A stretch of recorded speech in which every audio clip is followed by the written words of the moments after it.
menjelaskan tentang 3 kasus sistem respirasi. Perkenalkan, nama saya Jonas Kirekus dulu.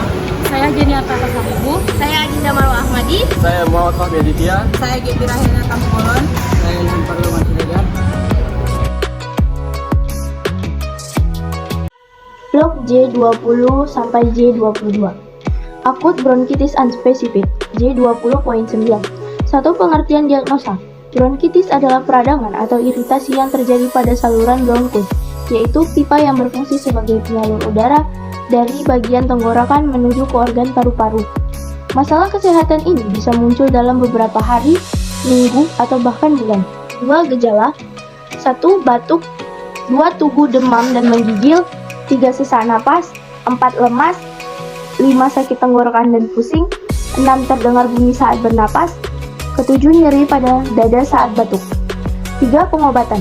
Jika bronkitis masih akut atau ringan, gejala biasanya akan membaik dengan sendirinya selama beberapa minggu.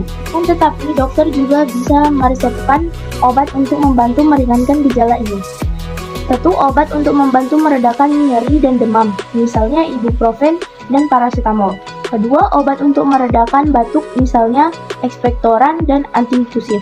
Sementara itu, obat lain yang diresepkan oleh dokter pada bronkitis yang cukup berat seperti 1. Obat antibiotik untuk menangani bronkitis yang muncul karena infeksi bakteri, 2. Obat kortikosteroid untuk membantu meringankan gejala bronkitis yang mengalami pemburukan lebih cepat terlebih pada bronkitis kronis, 3. Bronkodilator yang membantu meringankan sesak nafas dengan cara melebarkan pipa pada saluran napas. Pemeriksaan penunjang. Ada 1. Analisis gas darah, yang kedua pemeriksaan darah, yang ketiga pemeriksaan fungsi paru-paru, dan yang terakhir adalah ronsen dada.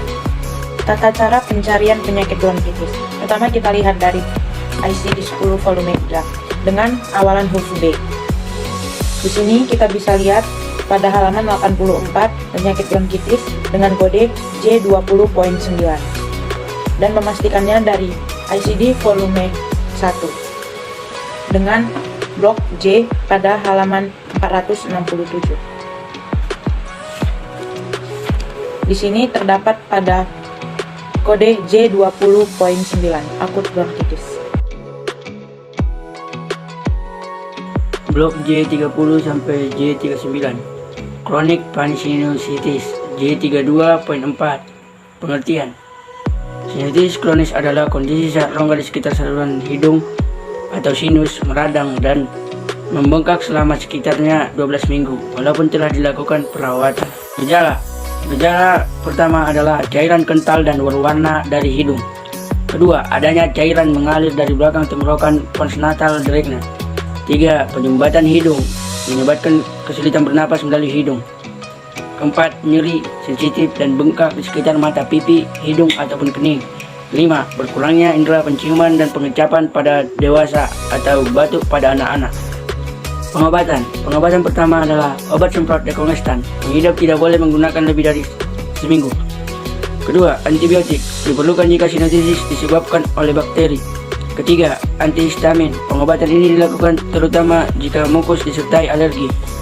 Keempat, larutan selin. Tujuannya adalah untuk menghilangkan mukus yang tebal.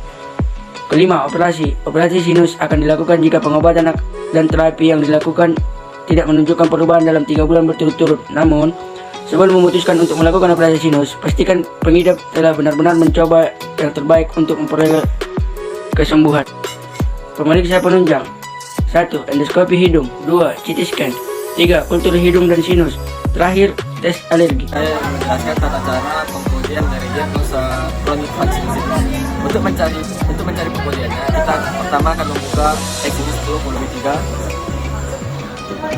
Di ICD-10 volume 3, kita akan mencari melalui metode P. Ternyata di sini kita mendapatkan kode dari diagnosa tersebut, yaitu J32.4. Untuk memastikan kode dari diagnosa tersebut, kita akan memastikannya melalui ICD-10 volume 1. Dan cara membuka ICD-10 volume 1, kita akan membuka melalui item kode tersebut, yaitu J.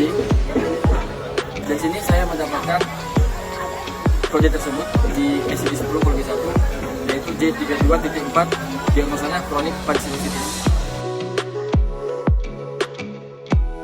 Blok J00 sampai J06 akut laringitis.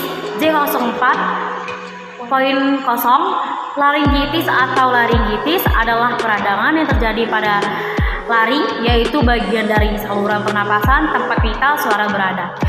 Gejala laringitis bisa ditandai dengan gejala ringan dan sementara, akut, hingga gejala yang lebih serius dan berlangsung lebih larut yaitu kronis.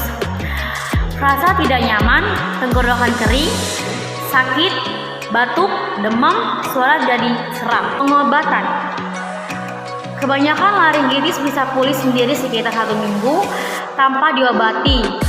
Pengobatan oleh dokter dapat meredakan gejala yang mengganggu dan mempercepatkan kesembuhan. Minum air putih dan tidak mengonsumsi yang berkafein atau alkohol.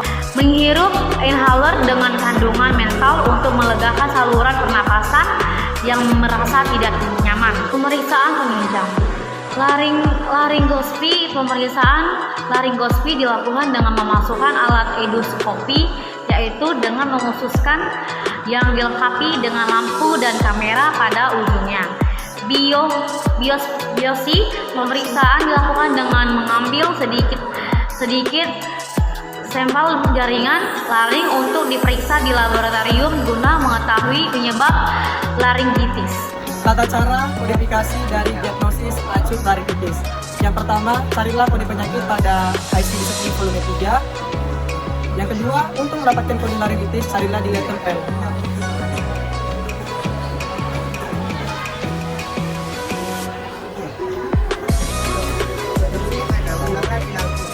Ternyata, kode laringitis terdapat di halaman 393, ICD-10 volume 3 dengan kode J04.0.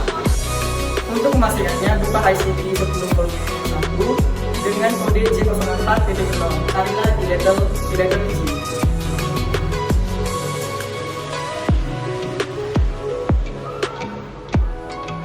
Dan ternyata penyakit laringitis itu terdapat di halaman 460 ICD-10 volume 1 chapter 10.